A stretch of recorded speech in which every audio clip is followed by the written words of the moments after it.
అయిన యేసుక్రీస్తు నామములో మీకందరికీ శుభములు.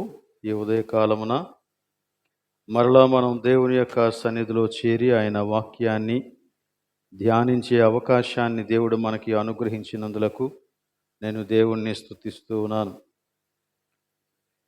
ఈరోజు తిమోతికి వ్రాసినటువంటి మొదటి పత్రిక ధ్యానాలు ముగించాలని తలస్తూ ఉన్నాను.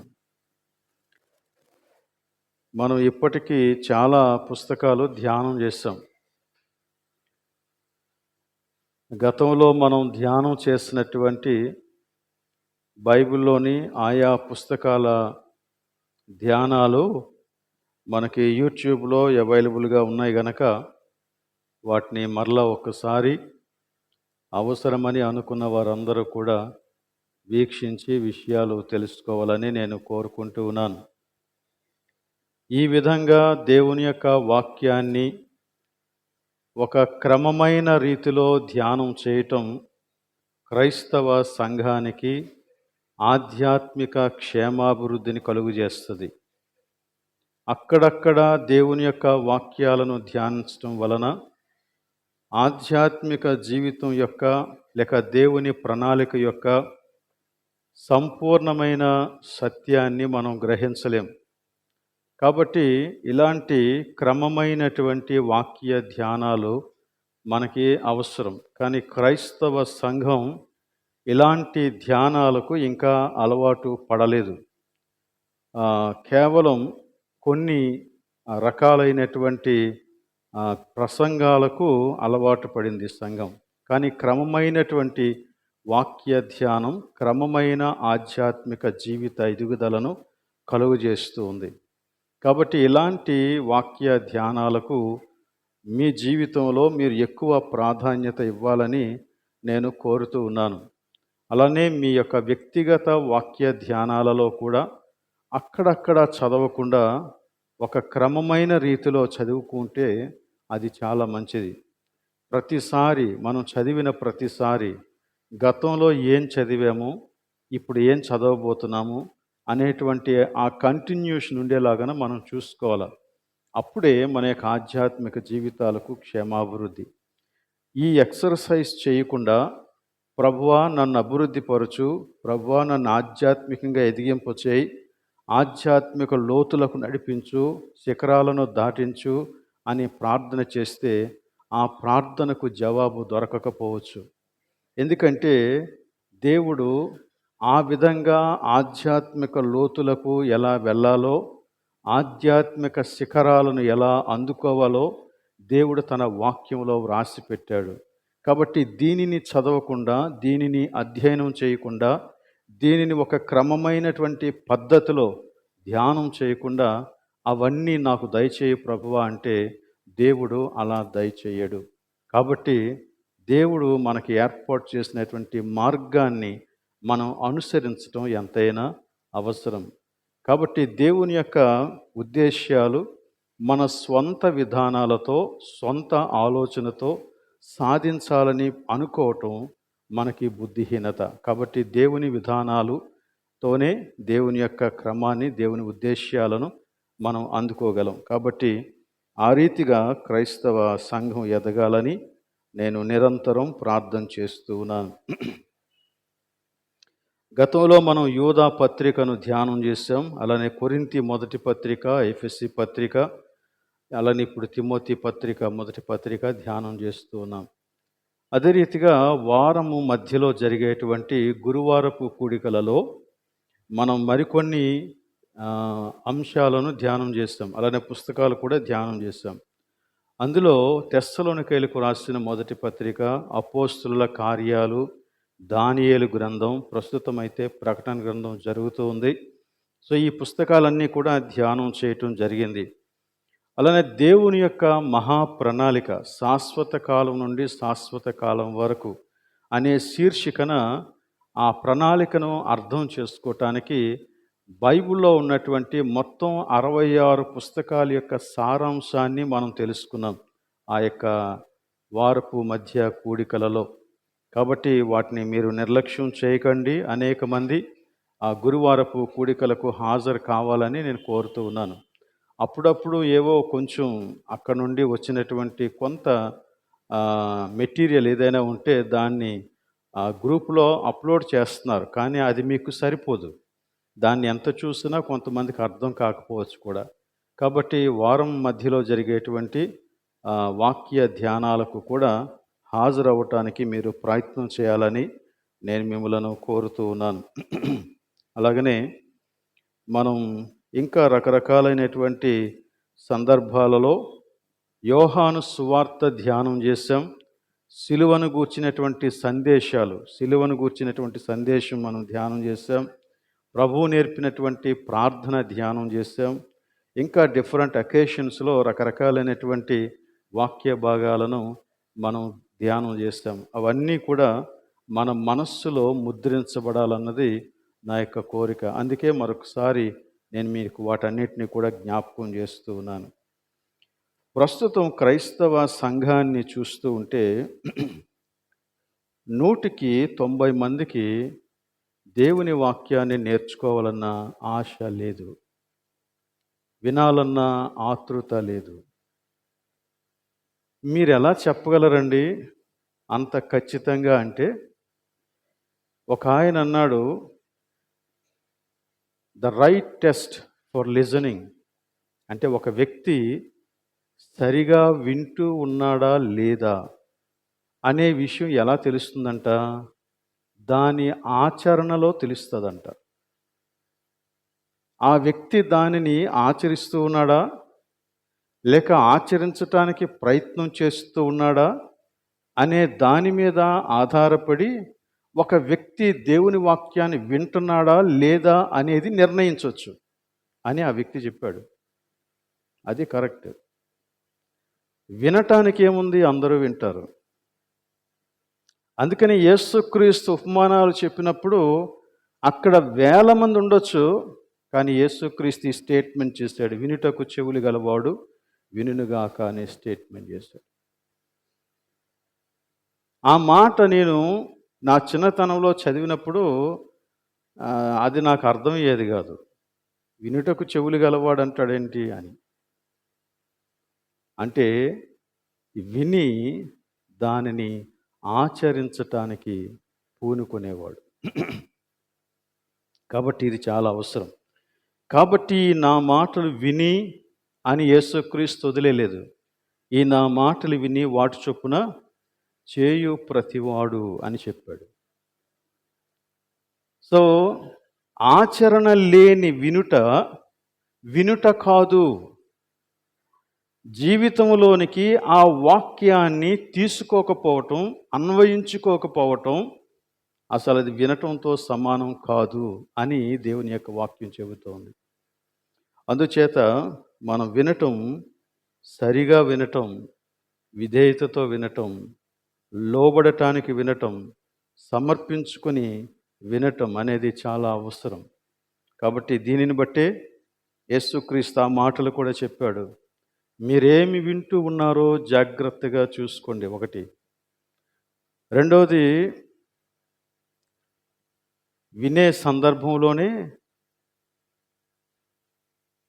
కలిగిన వానికి ఇయ్యబడును, లేని వానికి వాని దగ్గర ఉన్నది కూడా తీసివేయబడును. దేని గురించి మాట్లాడాడు? డబ్బుల గురించి మాట్లాడలేదు, ఆస్తిపాస్తులను గురించి మాట్లాడలేదు, వినటం గురించి మాట్లాడాడు.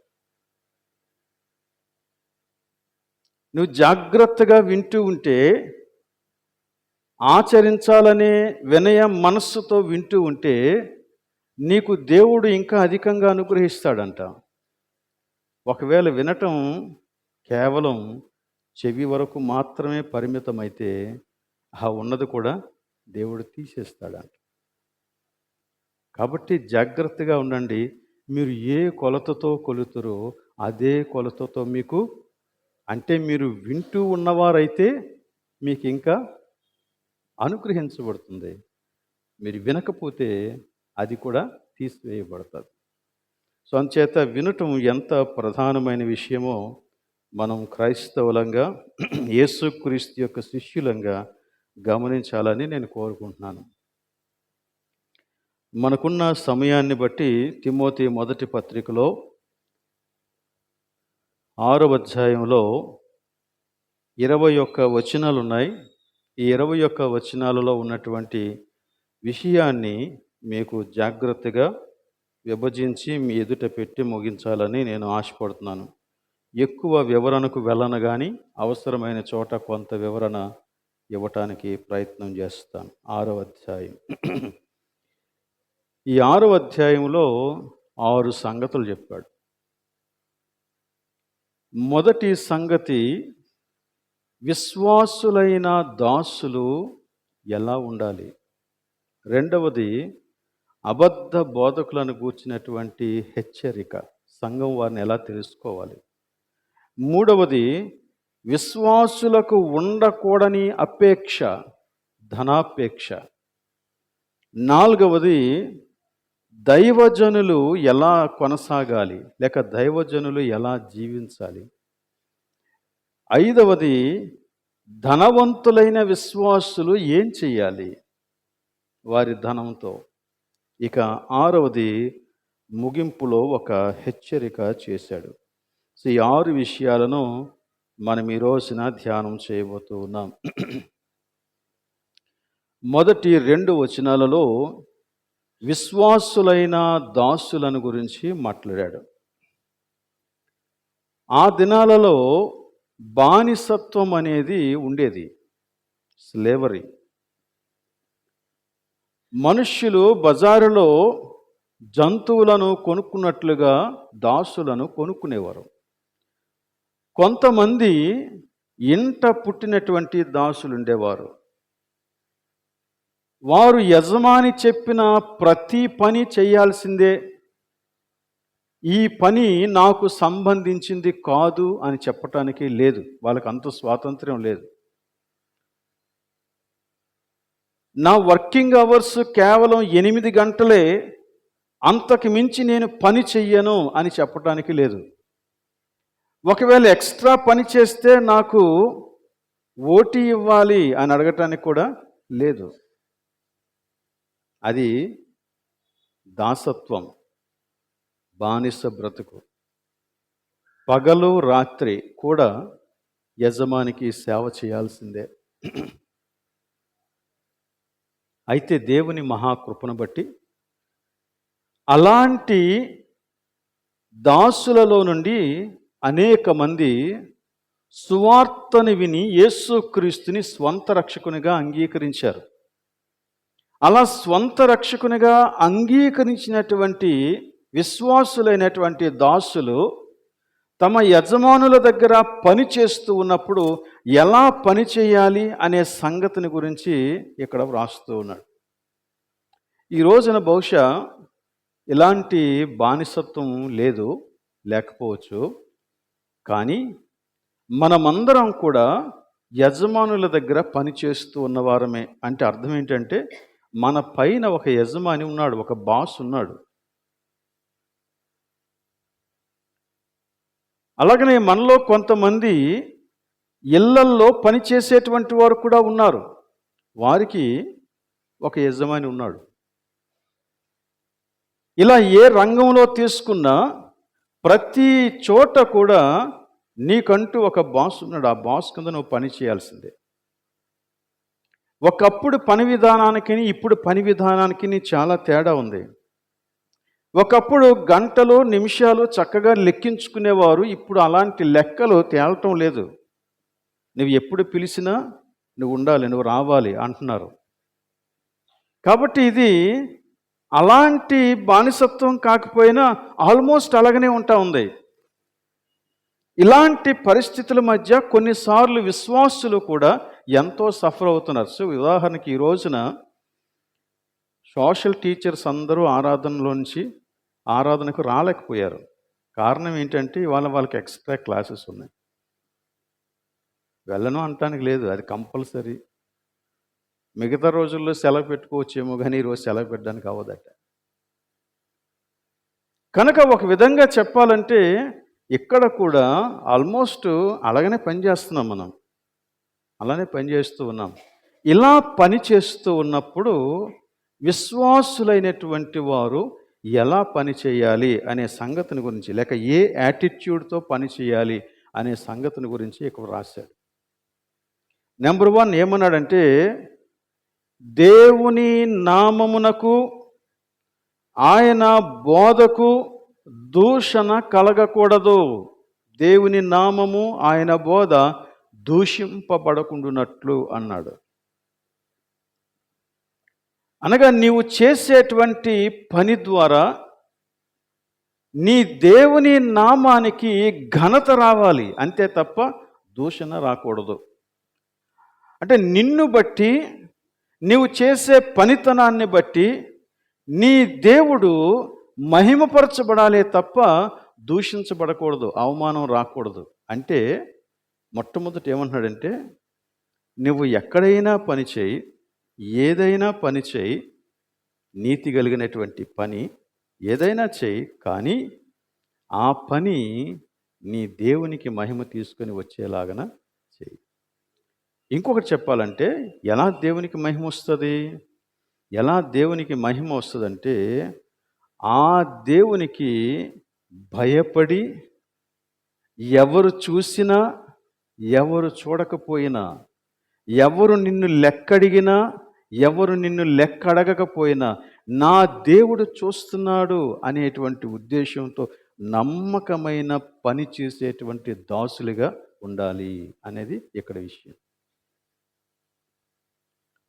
కాబట్టి నా దేవుని నామము దూషించబడకూడదు, లేక నా దేవుడు చెప్పినటువంటి ఏ బోధ అపహసించబడకూడదు అంటే నేను నమ్మకంగా పనిచేయటం మొదటి విషయం అన్నమాట. రెండోది ఏం చెప్పాడంటే, యజమానులు వారు ఎలాంటి యజమానులు? ఎలాంటి యజమానులైనా, వారు రక్షించబడిన వారైనా రక్షించబడకపోయిన వారైనా, వారు కఠినంగా ఉన్నా లేక వారు కఠినాత్ములు కాకపోయినా, నిన్ను కన్సిడర్ చేసే వాళ్ళైనా, నీ యజమానులు పూర్ణమైన ఘనతకు పాత్రులని ఎంచి నువ్వు పని చేయాలన్నాడు అన్నమాట. దానికి కారణం ఏంటి? ఒకటే కారణం, వాడు నీ యజమాని, అంతే. కాబట్టి వారికి ఘనత కలగాలి నీ పని వలన, నీ పని వలన వారికి పేరు రావాలి అని చెప్తా ఉన్నాడు. సో ఈ రెండు విషయాలు కూడా దాసత్వమును కాడి క్రింద ఉన్నటువంటి వారందరూ కూడా చేయవలసినటువంటివి అని చెప్పాడు. ఆ తర్వాత ఇంకొక మాట చెప్పాడండి, ఒకవేళ నీ యజమాని విశ్వాసి అయితే, ఇది ఇంకా బాగుంది. నీ యజమాని విశ్వాసి అయితే నేనేం చేయాలి? ఏం చేయాలన్నాడంటే, మరి ఎక్కువగా సేవ చేయవలెను అన్నాడు. ఏం చేయాలంట? మనోడే కదా అని నువ్వు తృణీకరించవద్దు, ఈజీగా తీసుకోవద్దు అన్నాడు. మనోడే కదా, ఆదివారం నాకు ఆరాధన ఉందని చెబితే వాడికి అర్థమవుతుంది కదా, కాబట్టి నేను తప్పించుకోవచ్చు అని అనుకోవద్దంట. మరి ఎక్కువగా సేవ చేయాలి అన్నాడు. మరి ఎక్కువగా అంటే మొదటి దాంట్లో నమ్మకంగా చెయ్యు అన్నాడు, రెండవ దాంట్లో ఇంకా ఎక్కువ నమ్మకంగా చెయ్యు అన్నాడు. అడ్వాంటేజ్ తీసుకోవద్దు అన్నాడు. నీ యజమాని నీ సహోదరుడు అయినంత మాత్రాన, నీ సహోదరుడు అంటే విశ్వాసి అయినంత మాత్రాన, నీతో పాటు కలిసి ఒకే ఆరాధనలో ఒకే సహవాసంలో ఆరాధించేవాడైనప్పటికీ కూడా వాడు నీ యజమాని గనక నీ యజమానిని యజమానిగానే భావించి నమ్మకముగా కాదు మరి ఎక్కువ నమ్మకంగా నువ్వు పని చేయాలన్నాడు. ఇవి మనకి అవసరమైనటువంటి విషయాలు. సో నా బాస్ క్రిస్టియన్ అయితే నేను ఇంకా ఎక్కువ నమ్మకంగా చేయాలి. ఎందుకంటే లోకం నీ బాస్ క్రిస్టియన్ అయినప్పుడు నిన్ను చూస్తుంది, నీ బాస్ని కూడా చూస్తుంది. ఒకవేళ నీ బాస్ నీకు ఏదైనా ఫేవరిజం చేస్తున్నట్లుగా కనపడితే నిన్నొక్కడనే కాదు, నీ బాస్ని, నీ దేవుణ్ణి కూడా తృణీకరిస్తారు. So should never take advantage of it. దానికి బదులుగా ఇంకెక్కువ నమ్మకంగా మనం పని చేయాలని చెబుతున్నాడు. అది విశ్వాసులైనటువంటి దాసుల నిమిత్తం మాట్లాడేటువంటి విషయం. ఆ తర్వాత 3వ వచనం నుండి 5వ వచనం వరకు అబద్ధ బోధకులను గూర్చినటువంటి హెచ్చరిక చేశాడు. అబద్ధ బోధకులు, లేక సింపుల్గా ఒక మాటలో చెప్పుకోవాలనుకుంటే వాడు అబద్ధికుడు. అంటే వాడు నిజాలు మాట్లాడాడు, సత్యాలు మాట్లాడాడు, వాడు అబద్ధాలు మాట్లాడతాడు. వాడు దేవుడే అంటాడు, కానీ దేవుని గురించిన సత్యం చెప్పడు. వాడు నీతి అంటాడు, కానీ నీతి కలిగినటువంటి విషయాలు మాట్లాడటం. వాడు న్యాయం అంటాడు, కానీ న్యాయంతో కూడినటువంటివి విధానాలు వాడి దగ్గర ఉండవు. పదాలు అవే పదాలు వాడతాడు, కానీ దాని ప్రకారంగా మాట్లాడడు, జీవించడు, పనులు చేయడు. కానీ అవే పదాలు ఉంటాయి. ఇలాంటి వాడిని అబద్ధికుడు లేక అబద్ధ బోధకుడు అని మాట్లాడుతూ ఉంది. వీళ్ళని గురించి కొన్ని సంగతులు ఇక్కడ లిస్ట్ అవుట్ చేసి, ఇంచుమించుగా 10 సంగతులు అక్కడ లిస్ట్ అవుట్ చేయబడ్డాయి. వాటిని నేను జస్ట్ ఒకసారి మీకు వినిపిస్తాను. 3వ వచనంలో అంగీకరింపని వాడు అన్నాడు. ఏం అంగీకరించడంట? యేసుక్రీస్తును గూర్చిన హితవాక్యములను అంగీకరించడు. యేసుక్రీస్తును గూర్చిన హితవాక్యములు అంటే సౌండ్ డాక్ట్రిన్. హితవాక్యము అనే మాట మనకి ఇంగ్లీష్లో చూస్తే సౌండ్ డాక్ట్రిన్ అని ఉంటుంది. అంటే దేవుని యొక్క వాక్యానుసారమైన సత్య బోధ వాడు అంగీకరించడు. అలాగనే ఇంకా ఏం అంగీకరించడు? దైవ భక్తికి అనుగుణ్యమైన బోధను అంగీకరించడు. అంటే వాడి బోధ సమయాన్ని తీసుకుంటుంది, కానీ బహుశా కొన్నిసార్లు కొంతమందికి అది నవ్వులాట కలిగించవచ్చు, కానీ నవ్వు పుట్టించవచ్చు, కానీ అందులో ఆధ్యాత్మిక జీవిత ఎదుగుదలకు సంబంధించిన విషయం ఏదీ ఉండదు. అది దైవభక్తికి అనుగుణ్యమైనటువంటి బోధను వాడు అంగీకరించడు. ఇంకా ఏం చేస్తాడు? ఉపదేశిస్తాడు. కానీ ఏం ఉపదేశిస్తాడో తెలుసా? భిన్నమైన బోధన ఉపదేశిస్తాడు. ఆ తర్వాత 4వ వచనంలో వాడు చేస్తాడు. ఏం చేస్తాడో తెలుసా? తర్కములు, వాదములు చేస్తాడు. తర్కములు, వాదములు చేస్తాడు. ఇంకా వాడంట గర్వాంధుడిగా ఉంటాడంట. గర్వాంధుడు అంటే తనకంటే జ్ఞానవంతుడు లేడు అని అనుకునేటువంటి బుద్ధిహీనుడు అన్నమాట వాడు. ఈ తర్కాలు చేసి, వాదాలు చేసి, నేను ఎంత జ్ఞానినో తెలుసా, అందరి నోళ్ళు నేను ముయించేయగలను అని గర్వముతో నిండుకొని నాకంటే చక్కగా ఆలోచించగలిగిన వాడెవడు అని అనుకునేటువంటి బుద్ధిహీనుడు అన్నమాట వాడు. ఇంకా ఏమంటున్నాడు 4వ వచనంలోనే? వాడు రేపుతాడంట. ఏం రేపుతాడు? అసూయ రేపుతాడు, కలహము రేపుతాడు, దూషణలు రేపుతాడు, దురనుమానాలు రేపుతాడు. మంచిని రేపడు. దేవుని కార్యాలకు సంబంధించినటువంటి ఆలోచనలను రేపడు. దేవుని యొక్క వాక్యానికి సంబంధించినటువంటి జీవిత సమర్పణను రేపడు. కానీ రేపుతాడు. ఏం రేపుతాడంటే అసూయను రేపుతాడు, కలహములు రేపుతాడు, దూషణలు రేపుతాడు, దురనుమానాలు రేపుతాడు. నీలో లేని అనుమానాలను పుట్టిస్తాడు అన్నమాట. నీకు అది ఎప్పుడు తెలుస్తుందంటే చివరిలో ఎప్పుడో తెలుస్తుంది. పూర్తిగా మునిగిపోయిన తర్వాత అంతవరకు తెలియదు నీకు. అంతవరకు నువ్వేమనుకుంటావంటే అది నిజమే అనుకుంటావు, కానీ అప్పుడు కానీ తెలియదు. ఇంకా ఏమంటున్నాడు? వాడు కలిగిన వాడే, కానీ ఏం కలిగిన వాడో తెలుసా? చెడిపోయిన మనస్సు కలిగినటువంటి వాడు. అనగా వక్ర బుద్ధి గలవాడు, చెడిపోయిన మనస్సు గలవాడు, అంటే వక్ర బుద్ధి గలవాడు, వాడి యొక్క మనస్సులో చెడు ఊరుతుంది.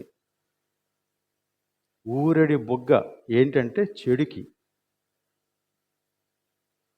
కానీ నిజానికి విశ్వాసి యొక్క హృదయం ఎలా ఉండాలంటే జీవపు ఊటలు ప్రవహించాలి. జీవపు ఊటలు ఊరేటువంటి ఊటగా, ఒక ఊరడి బొగ్గగా ఉండాల్సినటువంటి హృదయం చెడు మనస్సు కలిగి చెడునే పుట్టించేటువంటి రీతిగా వక్ర బుద్ధి కలవనిగాడు వాడు ఉంటాడు. తర్వాత 5వ వచనంలో ఇంకా ఏమంటున్నాడంటే వాడు సత్యహీనుడు, అంటే అబద్ధపు జీవితాన్ని జీవించేవాడు. సత్యహీనుడు, సత్యానికి అతని యొక్క జీవితంలో చోట్లేదు. ఆ తర్వాత 5వది దైవ భక్తిని ఎలా వాడుకుంటాడంట? లాభ సాధనంగా వాడుకుంటాడంట. ధనాపేక్ష, అంటే వాడి యొక్క మనస్సు నిండా ధనం సంపాదించాలనేటువంటి ఆలోచన ఉంటుంది కాబట్టి ఏదో ఒక రీతిగా ధనం సంపాదించటానికి భక్తిని కూడా ఒక మార్గంగా ఎంచుకుంటాడు అంతే. సో వాడి భక్తి వాడికి మేలు చేయదు, వాడితో పాటు ఉన్నవారికి మేలు చేయదు, కానీ ధనం సంపాదించటానికి అదొక మార్గంగా మాత్రమే వాడు చూస్తాడు. ధనాపేక్ష కలిగినటువంటి వాడు. ఇంకొకటి, వాడు సృష్టిస్తాడంట. ఏం సృష్టిస్తాడో తెలుసా? స్వలాభం కోసం వ్యర్థ వివాదాలు సృష్టిస్తాడు. స్వలాభం కోసం వ్యర్థ వివాదాలు సృష్టిస్తాడు. అక్కడ ఆ వివాదం అవసరం లేదు, కానీ సృష్టిస్తాడు. ఎందుకంటే ఆ వివాదం అక్కడ సృష్టించబడితేనే మీరిద్దరూ దెబ్బలాడుకున్నప్పుడు నేను లబ్ధి పొందుతాను. కానీ చాలాసార్లు మనం దాన్ని గ్రహించక అది నిజమని నమ్మి మనం కొట్టుకుంటూ ఉంటాం, ఎవడో లబ్ధి పొందుతూ ఉంటాడు. తర్వాత ఈ 10 విషయాలు అబద్ధ బోధకులను గురించి మాట్లాడాడు. సంఘములో ఉన్నటువంటి అబద్ధ బోధకులు వీరు.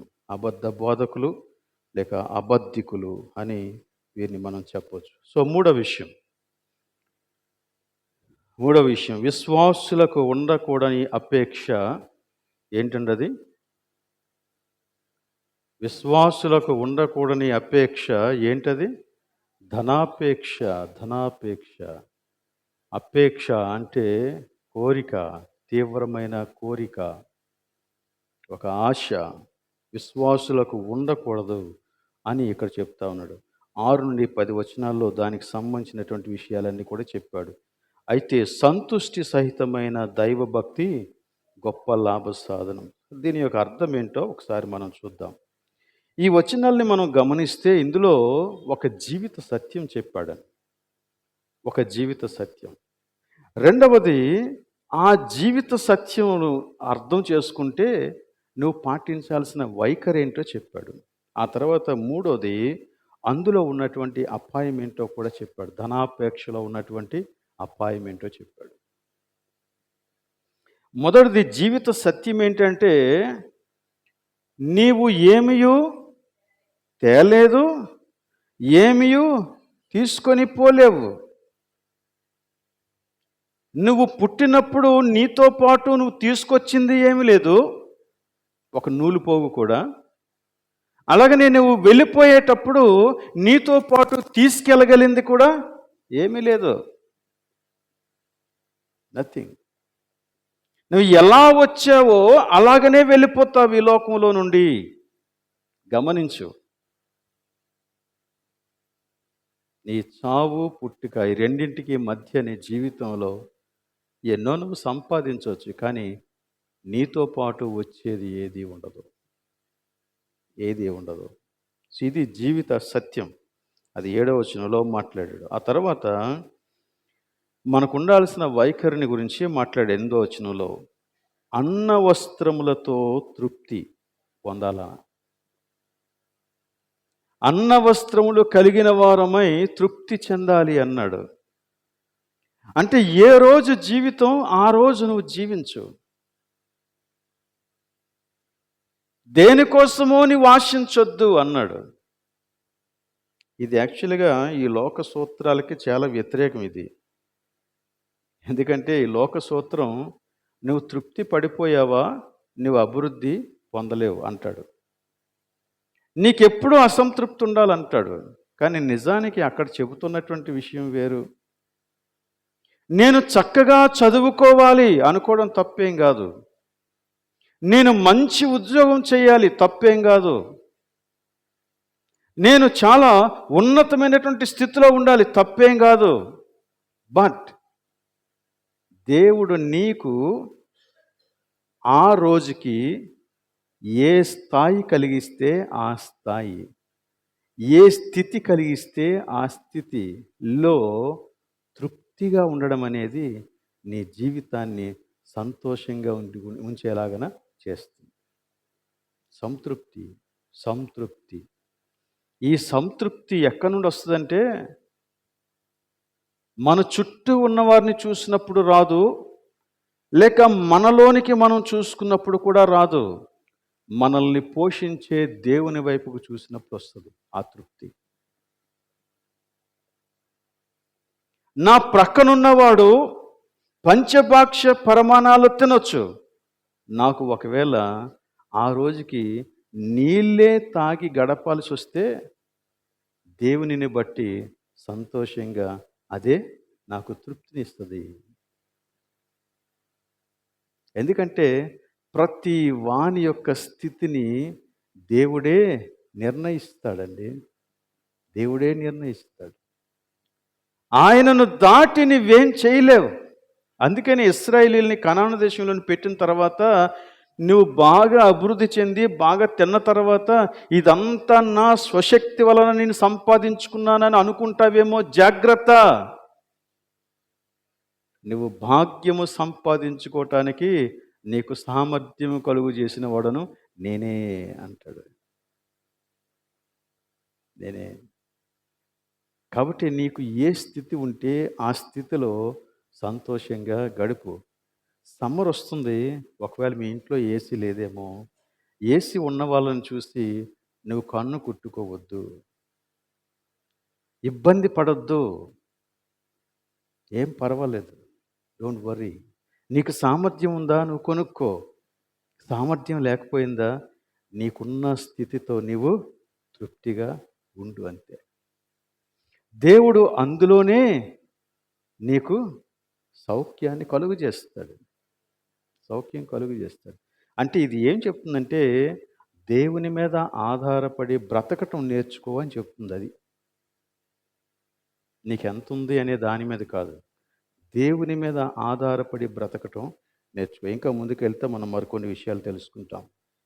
ఆ తర్వాత మూడో విషయం ఇక్కడ ఏం చెప్పాడంటే ధనాపేక్షలో ఇమిడి ఉన్నటువంటి అపాయం ఏంటో చెప్పాడు. ధనాపేక్ష, ధనాపేక్షలో ఇమిడి ఉన్న అపాయం ఏంటో. ధనవంతులగుటకు అపేక్షించువారు శోధనలోను ఊరిలోను అవివేకయుక్తములు హానికరములునైన దురాశలలోను పడిపోతారంట. ధనాపేక్ష కలిగిన వారు పడతారు. ధనం ఉండటం వేరు, ధనాపేక్ష ఉండటం వేరు. రెండింటికి చాలా తేడా ఉంది, తెలుసా? ధనం ఉండటం వేరు, ధనాపేక్ష ఉండటం వేరు. ధనం ఉండటం అంటే నేచురల్గా దేవుడు నీకు ఇచ్చినటువంటి దానిని నువ్వు కలిగి ఉండడం, ధనం కలిగి ఉండడం. ధనాపేక్ష అంటే నీ దగ్గర ఉన్న దానిని అలా ప్రక్కన పెట్టి ఇంకా ఇంకా ఇంకా ఇంకా కావాలని కోరుకునేటువంటి, లేక దానికోసం ఎలాగైనా సంపాదించాలి, ఎలాగైనా సంపాదించాలి, ఎలాగైనా సంపాదించాలి అనేటువంటి తీవ్రమైన కోరిక ఉంటుంది చూసారా, అది డేంజర్ అంటున్నాడు అన్నమాట. ధనాపేక్ష.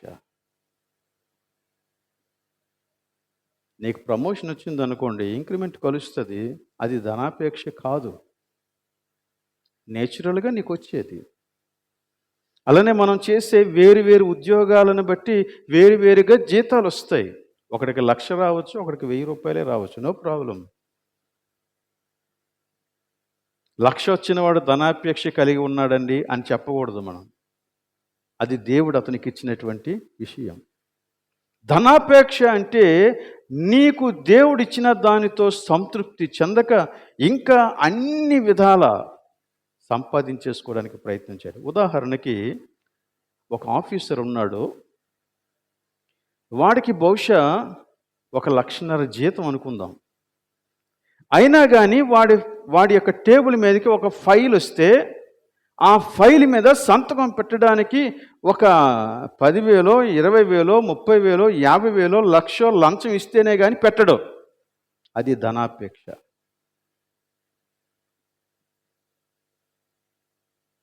అది ధనాపేక్ష. ఇంకా ఎక్కువ, ఇంకా ఎక్కువ, ఎన్ని మార్గాలలో వీలైతే అన్ని మార్గాలలో సంపాదించేసుకోవాలని ప్రయత్నం చేయడం ధనాపేక్ష. ఈ కోవలోనికి నేను ఇది కూడా తీసుకురావాలని అనుకుంటున్నాను. వరకట్నం కూడా కాదా? ఎంతమంది దానిని ధనాపేక్షగా చూస్తున్నాం క్రైస్తవులని? అసలు మనం చూడం, దాన్ని ధనాపేక్షలాగా చూడడం. అదేదో మన హక్కులాగా భావిస్తాం. హక్కులాగా భావిస్తాం. దీనికి లోకం పెట్టిన పేరేంటో తెలుసా? ఈ వరకట్నానికి సాంఘిక దురాచారం. It is a social evil. లోకపు కన్నులకు అది దురాచారంగా కనపడుతుంది, కానీ నిజ దేవుణ్ణి నమ్మినటువంటి క్రైస్తవులకు అది హక్కులాగా కనపడుతుంది. It's too dangerous, too dangerous.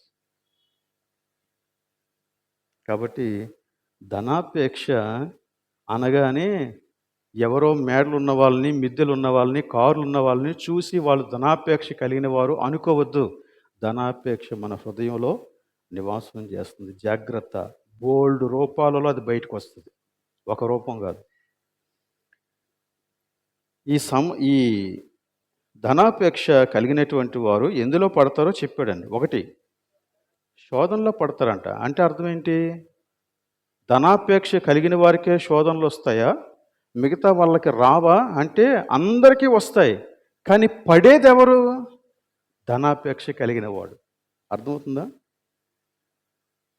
అందరికీ శోధన వస్తుంది, కానీ అందులో పడేది ఎవరు అంటే ఎవరైతే ధనాన్ని ప్రేమిస్తారో వారే అందులో పడతారు. తర్వాత ఉరిలోను, ఉరి అంటే ఇక్కడ ఉచ్చు, అంటే ఒక గాలం వేయటం, ఒక ఉచ్చు బిగించడం. నీకు తెలియకుండానే ఆ ఉచ్చు నీ చుట్టూ అల్లుకుపోతుంది. నేచురల్గా ధనాశ నీలో ఉంటుంది కాబట్టి అది తెలియకుండా మనం అందులో చేపెట్టామనుకోండి, ఇరుక్కుపోతాం. ఉదాహరణకి కొన్నిసార్లు మనం కొన్ని స్టోరీస్ వింటాం కదా. ఎవడో వస్తాడు, నీకు డబ్బులు ఇస్తాడు, నువ్వు తీసుకుంటావు, వాడు వెళ్ళిపోతాడు. వెంటనే వాడు వెనకాల ఏసీబీ వాళ్ళు వస్తారు, క్రైమ్ బ్యూరో వాళ్ళు వస్తారు. అరెస్ట్ అంటే నువ్వేం చేయలేవు. అది నీకు అల్లుకున్న ఉచ్చు.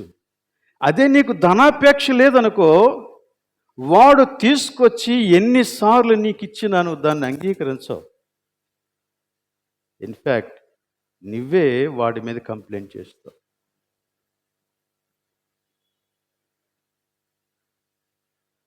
కనుక ఉచ్చులో పడేది ఎవరు అంటే ఎవరైతే ధనాపేక్ష కలిగి ఉంటారో వారే పడతారు, అందరూ పడరు. ఇంకోటి, ఓకే, కొన్నిసార్లు కొన్ని రకాలుగా ఈవెన్ మంచి వాళ్ళు కూడా మోసపోయేటువంటి అవకాశాలు ఉన్నాయి, లేకపోలేదు, ఉన్నాయి. అయినప్పటికీ కూడా ఎక్కువ సార్లు ఎక్కువ విధానాల్లో పడేటువంటి వారు ధనాపేక్ష కలిగినటువంటి వారు. ఇంకొకటి, మూడవది ఏంటంటే అవివేకయుక్తములు హానికరములునైన దురాశలు. అవివేకయుక్తములు హానికరములునైన దురాశలు. ఒక మామూలు వ్యక్తి ఆ విషయాన్ని గురించి ఆలోచన చేస్తే ఇది అవివేకమండి, ఇలా చేయకూడదు, మీరు ఎందుకు చేశారు అని అడుగుతాడు. అలాంటివి ఈ ధనాపేక్ష ఉన్నవాడికి పర్వాలేదులే, వచ్చినప్పుడు చూసుకుందాం అనుకుంటాడంట. కానీ అప్పుడు చూసేది ఏముండదు, ఇక అప్పటికే అంతా జరిగిపోతుంది. సో ఎవరికి శోధన, ఎవరికి ఉరి, ఎవరికి అవివేకయుక్తమైన విధానాలు అంటే ధనాపేక్ష కలిగిన వారికి. నీకు ధనాపేక్ష లేకపోతే నువ్వు ఖచ్చితమైన పని చేస్తావు. సరే, ఇక 4వది అక్కడ ఏం చెప్పాడంటే ధనాపేక్ష 10వ వచనంలో సమస్త కీడులకు మూలం. సమస్త కీడులకు మూలం. ధనాపేక్ష వలన అక్రమాలు జరుగుతాయి. ధనాపేక్ష వలన దొంగ లెక్కలు రాస్తాం. ధనాపేక్ష వలన దొంగ సంతకాలు పెడతాం. ధనాపేక్షపు వలన అన్యాయపు ఒప్పందాలు చేసుకుంటాం. ధనాపేక్ష వలన మోసం చేస్తాం. ధనాపేక్షల వలన హత్యలు జరుగుతాయి. ధనాపేక్ష వలన అబద్ధ సాక్ష్యాలు పుడతాయి. ధనాపేక్ష వలన దొంగ పత్రాలు సృష్టించబడతాయి. ధనాపేక్ష వలన అన్నదమ్ముల మధ్య గొడవలు ఏర్పడతాయి. ధనాపేక్ష వలన దొంగ ప్రేమలు పుడతాయి, తల్లిదండ్రులని కూడా చూడకుండా. అలానే ధనాపేక్ష వలన లంచాలు మరుగుతాం. ధనాపేక్ష వలన భూ ఆక్రమణలు జరుగుతాయి, ఇంకా రకరకాలైన ఆక్రమణలు జరుగుతాయి. ధనాపేక్ష వలన ఈ అక్రమాలు జరిగించే వారందరితో మనం కూడా పార్ట్నర్షిప్ కలుస్తాం. We don't be on the scene, but on the back, behind the curtain, we do all things. మనం సీన్లోనికి రాకుండానే వాడి చేత పని చేయించి షేర్ మన అకౌంట్లోనికో ఇంటికో వచ్చేలాగా చేసుకుంటాం. ఇవన్నీ ధనాపేక్ష వలన కలిగేటువంటి కీడులు. ధనాపేక్ష మనలను విశ్వాసంలో నుండి తప్పించేస్తుంది. జాగ్రత్త.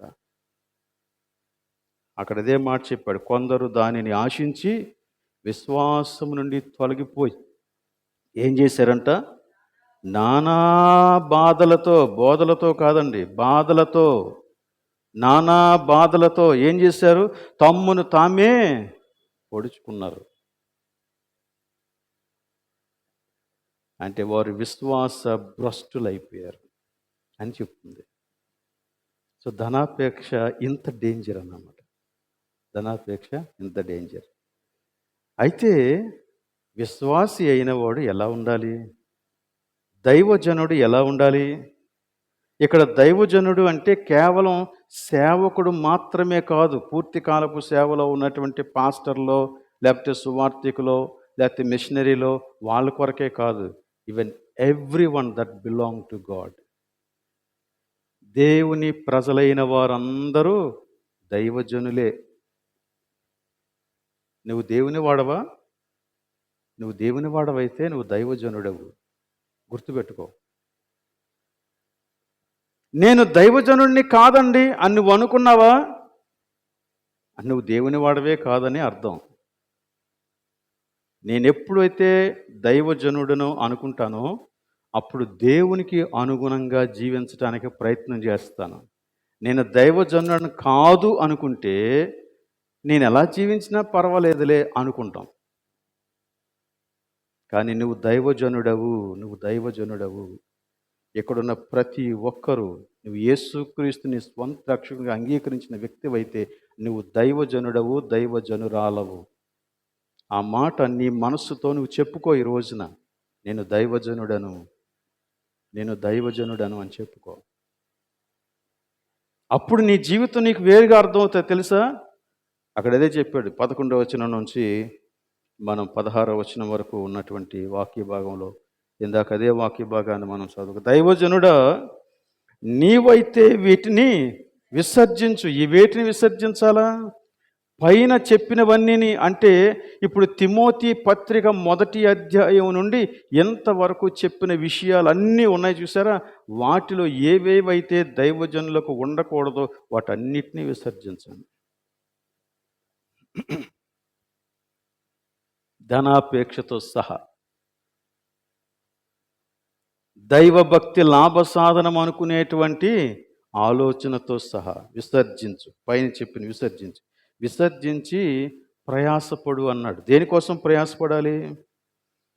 సంపాదించుకోవడానికి ప్రయాసపడు. ఏం సంపాదించాలా? అక్కడ 6 సంగతులు చెప్పాడు. నీతిని, భక్తిని, విశ్వాసమును, ప్రేమను, ఓర్పును, సాత్వికమును సంపాదించుకొనుటకు ప్రయాసపడు. నీ ప్రయాస దేని కొరకో ఇక్కడ చెప్తున్నాడు. ఈ లోక సంబంధమైనటువంటి విషయాల కోసం ప్రయాసపడడం అనేది దైవజనుల లక్షణం కాదు. అసలు ప్రయాసపడాల్సిన పని లేదు. సీక్రెట్ ఏంటంటే, నువ్వు దేవుణ్ణి నమ్మితే దేవుడు నీకు రైట్ టైంలో నీ ఆశీర్వాదం నీకు ఇస్తాడంట, అంతే.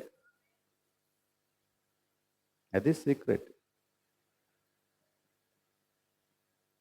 దేవుని నమ్మిన వారికి కరువులో కూడా ఆహారం పుడుతుంది.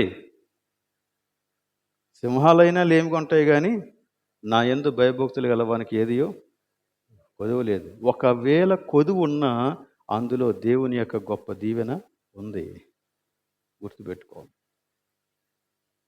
కనుక మనం ప్రయాసపడవలసింది ఈ లోక సంబంధమైన ఆస్తుల కోసం, అధికారాల కోసం, డబ్బు కోసం కానే కాదు. దేనికోసం ప్రయాసపడాలంటే ఇక్కడ 6 సంగతులు చెప్పాడు.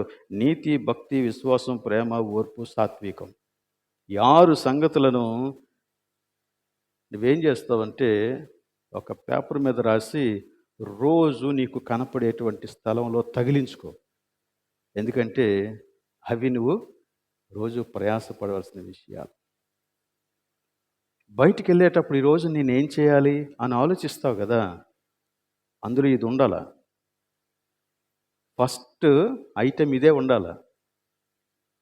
ఈరోజు నువ్వు చేయవలసింది నీతి, భక్తి, విశ్వాసం, ప్రేమ, ఓర్పు, సాత్వికం. ఆ తర్వాత మిగిలినవన్నీ. నీతి అంటే దేని గురించి మాట్లాడుతుంది? నీ రక్షణ గురించి మాట్లాడుతుంది. నీ రక్షణ కాపాడుకో ఎవ్రీడే.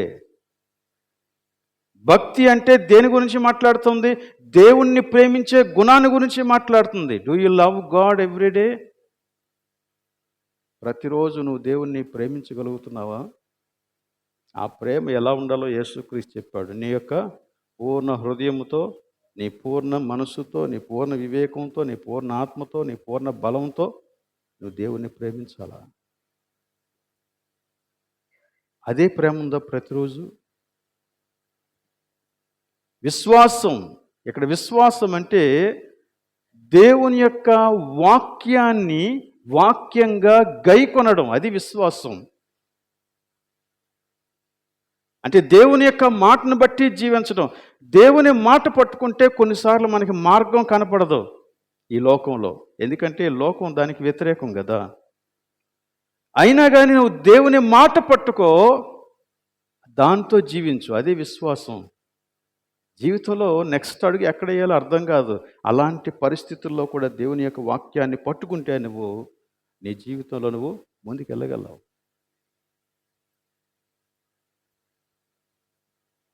దేవుని యొక్క మాటని పట్టుకొని యోసేపు ఉన్నాడు కాబట్టి అతనికి అడుగులేస్తూ ఉంటే మొదటి నుండి సహోదరులు, తండ్రి, ఈవెన్ ఆ తర్వాత ఆయన వేరే దేశానికి వచ్చినప్పుడు అక్కడ అన్ని చోట్ల అతనికి ఎదురు దెబ్బలే తగిలాయి.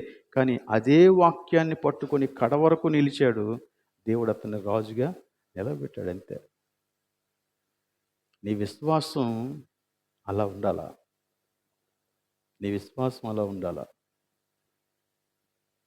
అందుకనే ఆ తర్వాత యోసేపు వాళ్ళ అన్నలందరినీ క్షమించగలిగాడు. ఆ విశ్వాసమే కనుక లేకపోతే కక్ష తీర్చుకునేవాడు, పగ తీర్చుకునేవాడు, నలిపేసేవాడు వాడికున్న అధికారంతో.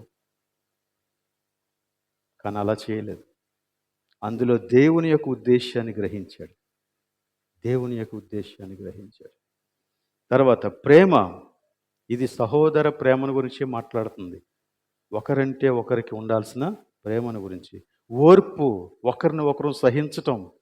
అలానే ఇంకొక మాట సాత్వికం, అంటే నీ ఇంద్రియ నిగ్రహం, నీ భావోద్రేకాల నిగ్రహం. అన్నీ కూడా దేవుని యొక్క వాక్యానికి అనుగుణంగా మార్చేసుకోవటం సాత్వికం. ఇవి ప్రతిరోజు మనం సంపాదించుకోవటానికి ప్రయాసపడవలసిన విషయాలు. కానీ వీటికే కదా ఎదురు దెబ్బ తగులుతుంది. మనం సాత్వికాన్ని చూపించలేకపోతున్నాం, ఓర్పు కలిగి ఉండలేకపోతున్నాం, సహోదర ప్రేమ కలిగి ఉండలేకపోతున్నాం, దేవుని వాక్యాన్ని నమ్మలేకపోతున్నాం, దేవుణ్ణి ప్రేమించాల్సినంతగా ప్రేమించలేకపోతున్నాం.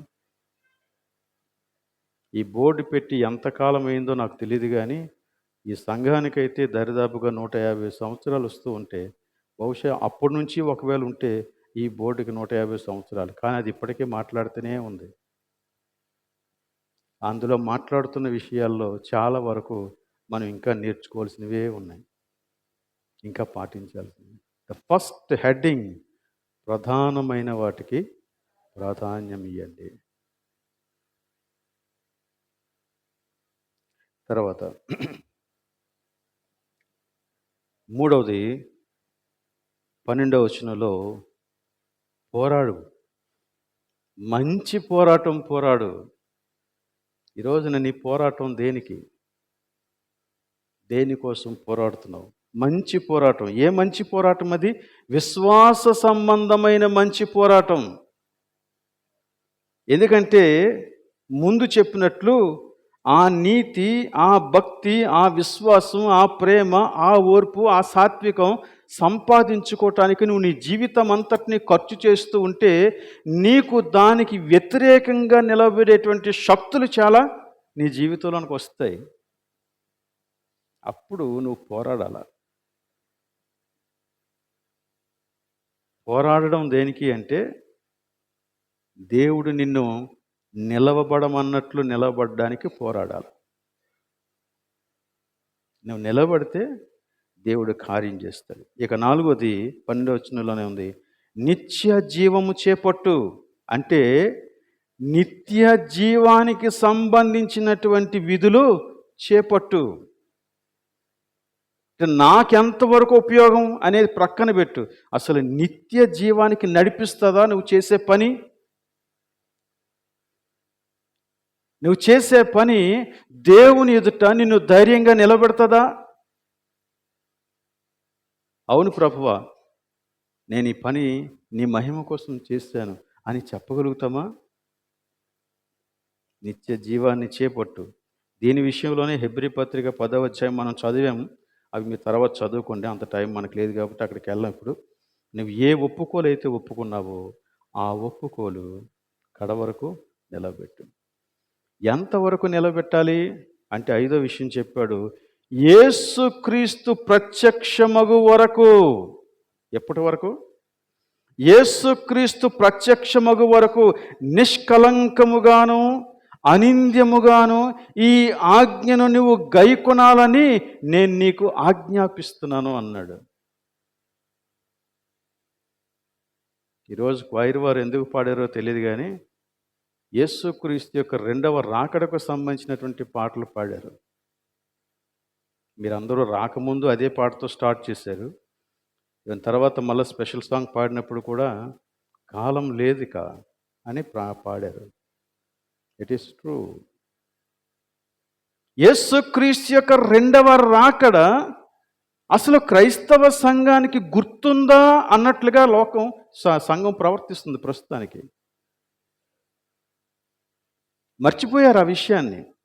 ఆ విషయం మర్చిపోయారు కాబట్టే యేసుక్రీస్తు ఈ లోకానికి ఆయన మేఘాల మీద వచ్చినప్పుడు నేను ఆయన దగ్గరికి వెళ్ళాలన్న అపేక్ష పోయింది. కంప్లీట్గా పోయి మనం ఈ లోకంలో ఉన్నటువంటి వాటి కోసమే ఎంతవరకు దిగజారిపోతున్నామంటే దానిని ఎలాగైనా బలవంతంగానైనా నేను కైవసం చేసుకోవాలా, అందుకే 62వ కీర్తనలో ఆ మాట ఉంది. ఏముందంటే, బలాత్కారము చేయుట చేత నువ్వు గర్వపడొద్దు.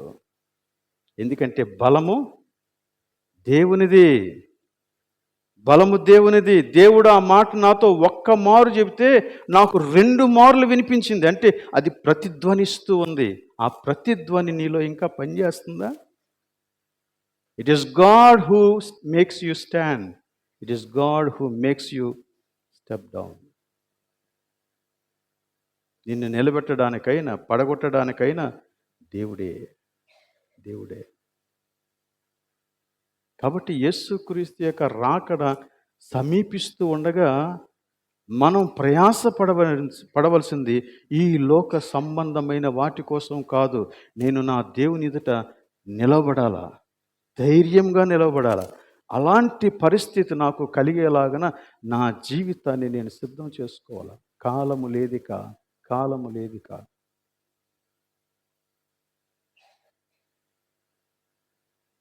తర్వాత ఆ యేసుక్రీస్తుని గురించి కొన్ని విషయాలు చెప్పాడండి. యేసుక్రీస్తు యొక్క రాకడ అంటే అది ఏదో ఒక మనిషి వచ్చినట్టు మనం మాట్లాడుకోవడానికి లేదు. ఎలాంటి రాకడది?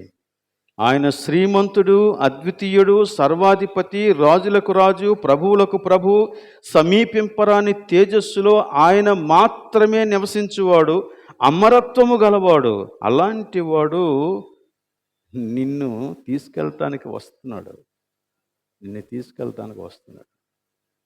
ఈ ఒక్కొక్క మాట మీరు ధ్యానించండి. అందులో ఉన్న సత్యం మీకు అర్థమవుతుంది. అలాంటి వాడు నీ దగ్గరకు వస్తూ ఉంటే అసలు అది నీకెంత భాగ్యమో తెలుసా? ఎందుకంటే మనుష్యులలో ఎవ్వడునూ చూడలేదు, చూడనేరడు. ఆయన అంత గొప్పవాడు. కానీ ఆయన నీ దగ్గరకు వస్తున్నాడు. అందుకే పౌలు ఈ మాటలన్నీ చెబుతూ ఇక ప్రభువుని ఆరాధించకుండా ఉండలేకపోయాడు. ఏమంటున్నాడు? ఆయనకు ఘనత, శాశ్వతమైన ప్రభావం కలిగియుండునుగాక. మేన్.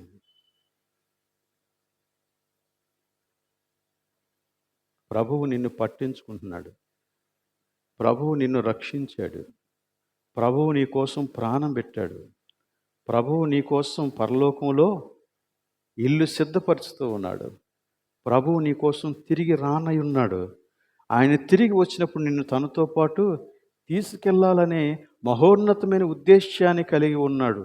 దేనికోసం నువ్వు ఇప్పుడు తాపత్రయపడతావు? ఆయనతో ఉండటానికా, లేక ఈ లోకమే శాశ్వతం అన్నట్లుగా జీవించేయటానికా? నువ్వు ఈ లోకంలోనికి ఏమీ తేలేదు, ఏమీ తీసుకొని పోలేవు. నువ్వు ప్రభువుని అంగీకరించావా, ప్రభు దగ్గర ఉంటావు. లేదా భయంకరమైన నరకం, దానిని ఎవరు వివరించలేరు. రైట్. తర్వాత ఇంకొక విషయం, ధనవంతులైనటువంటి విశ్వాసులు తమ ధనంతో ఏం చేయాలి? అది 17 నుంచి 19 వరకు ఉన్నటువంటి వచనాల్లో రాశాడు. నెంబర్ 1, గర్విష్ఠులు కాకూడదు. నా దగ్గర ధనం ఉంది కదా అని జీవపుడంబం పనికిరాదు. రెండవది, అస్థిరమైన ధనము యందు నమ్మిక ఉంచకూడదు. దేవుని యందే నమ్మిక ఉంచవలెను. ధనం కాదు నిన్ను పోషించేది, దేవుడు.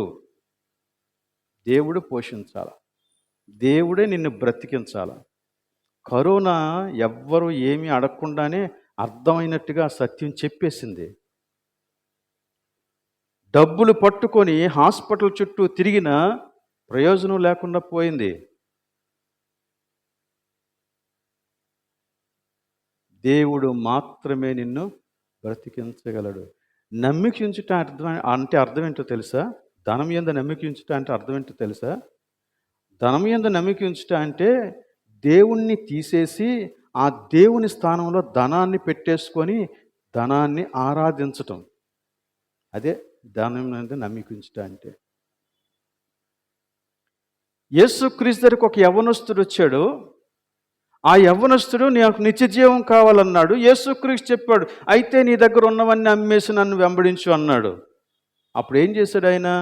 ముఖం చిన్నబుచ్చుకొని వెళ్ళిపోయాడంట. అప్పుడు యేసుక్రీస్తు ఒక స్టేట్మెంట్ చేశాడు, ధనవంతులు దేవుని రాజ్యంలో ప్రవేశించుట దుర్లభం. అనగానే శిష్యులకు ఒక డౌట్ వచ్చింది. అలాగైతే ప్రభువా ఎవడు వెళ్ళగలడో? మీరు మార్కు సువార్తలో 10వ అధ్యాయంలో ఆ సందర్భం చదవండి.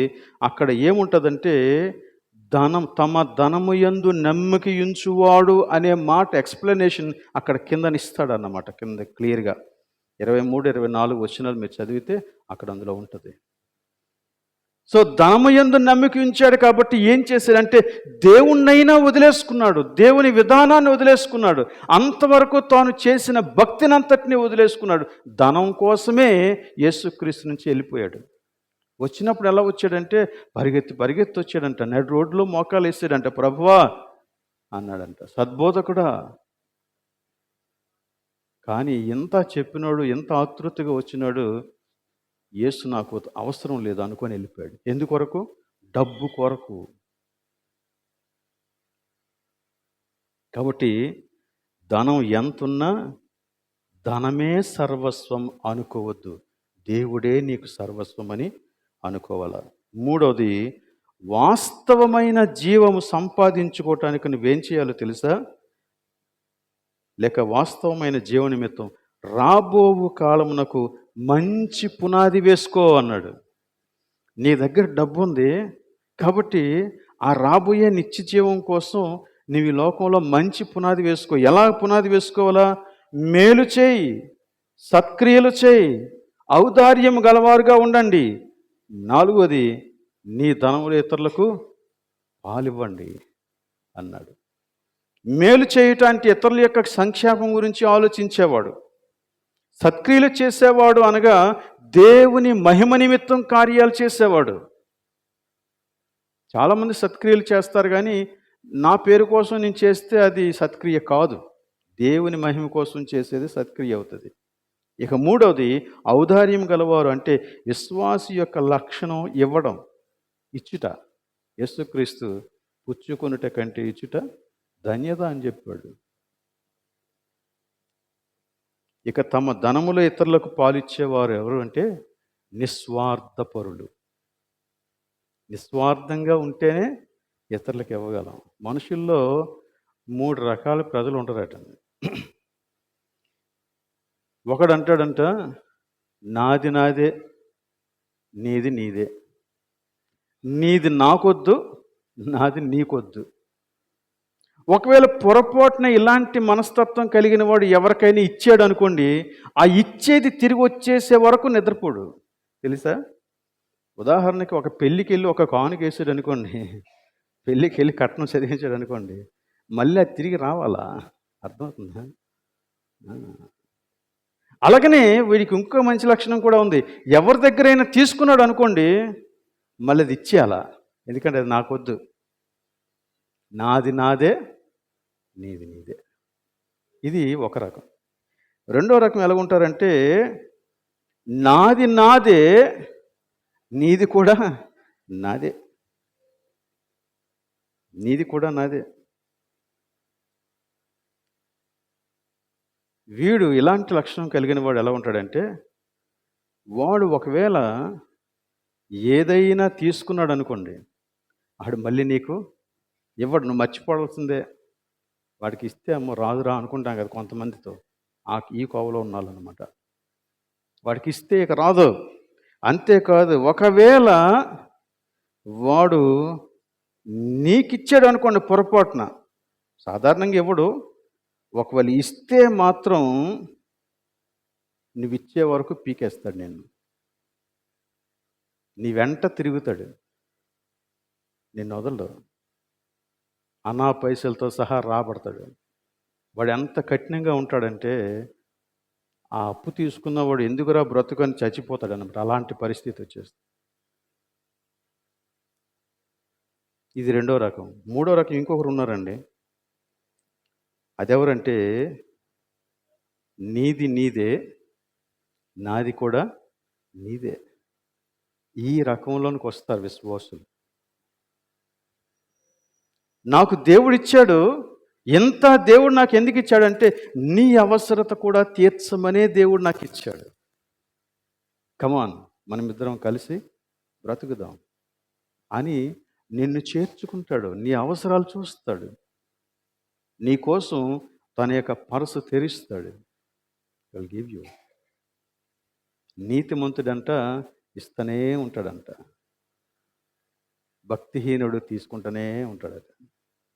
ఎంత తీసుకున్నా వాడికి తృప్తి ఉండదు.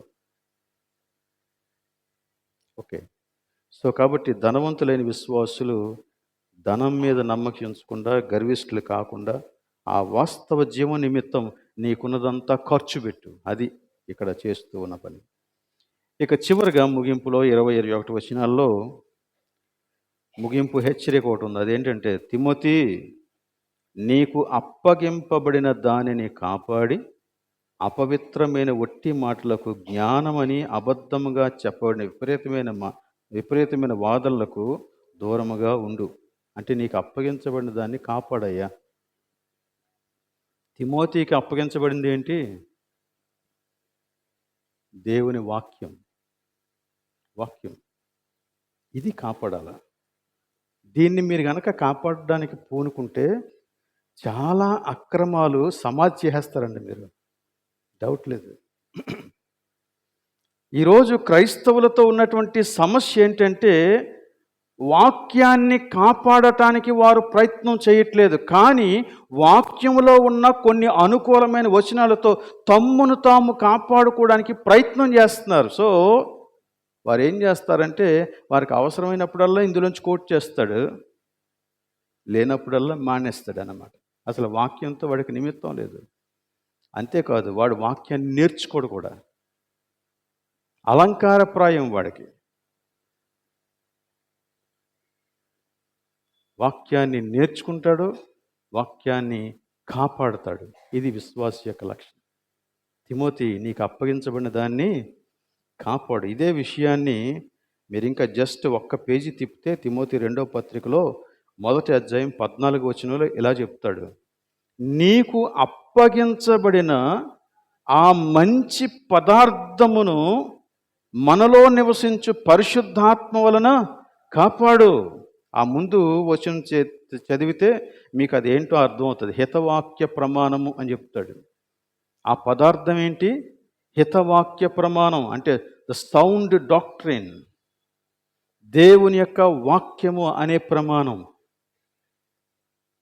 దీన్ని నువ్వు కాపాడాలా అని మాట్లాడతాడు. సో అంతకు మాత్రమే కాదు, అపవిత్రమైన వట్టి మాటలకి దూరంగా ఉండు. జ్ఞానమని అబద్ధంగా చెప్పబడిన విపరీతమైన వాదనలకు దూరముగా ఉండు. కొందరు ఈ విషయంలో కొంచెం ప్రయోగాలు చేశారంటండి. ప్రయోగాలు చేసి ఏం చేశారు? తప్పిపోయారు. ఈ విషయంలో ప్రవీణులమని అనుకొని, అంటే ఏం పర్వాలేదు, నేను వాదించగలను, నేను తర్కించగలను, నన్ను ఎవడో జయించలేడు అనుకుంటాడు. చూసారా, వాడు ప్రవీణుడు అనుకొని ఆ వాదాలకు దిగి విశ్వాస భ్రష్టుడైపోయాడు. తప్పిపోవడం అంటే they have lost the way to the eternal life. నిత్య జీవానికి సంబంధించిన మార్గంలోంచి తప్పిపోయారు. సో ఫైనల్గా దేవుడు లేక అపోస్తులైన పౌలు దేవుని యొక్క ఆత్మచేత ప్రేరేపించబడి చెబుతున్న ఒక ఆశీర్వాదం ఏంటంటే, కృప మీకు తోడైండునుగాక. దేవుడి వాక్యాన్ని దీవించునుగాక. ప్రార్థన చేద్దాం. ప్రేమ కలిగిన మా ప్రభు, నీకు వందనాలు. ఈరోజు మీరు మాతో మాట్లాడిన విషయాన్ని బట్టి నీకు స్తుతులు చెల్లిస్తున్నాను. నీ వాక్యము కంటే సత్యమైనది లేదు. నీ నామమంతటి కంటే నీ వాక్యమును హెచ్చించిన దేవుడవు నీవు. ప్రభువా, అది మా చేతుల్లో ఉండగా దాన్ని చదవటానికి, ఆచరించటానికి మాకింకా సమయము మిగిలి ఉండగా ప్రభువా, దాన్ని నిర్లక్ష్యం చేయకుండా సహాయం దయచేయండి. నీవు శీఘ్రముగా రానయున్నావు, ఇక సమయము లేదని హెచ్చరిస్తూ ఉన్నావు. కనుక మేము సిద్ధపడి నీ ఎదుట నిలవటానికి మాకు నీ కృప చూపించుమని, ఈ సంఘమంతటిని మీరు అట్టి కృపతో ఆశీర్వదించుమని ప్రార్థన యేసు నామములో అడుగుచూ ఉన్నాం తండ్రి. ఆమేన్.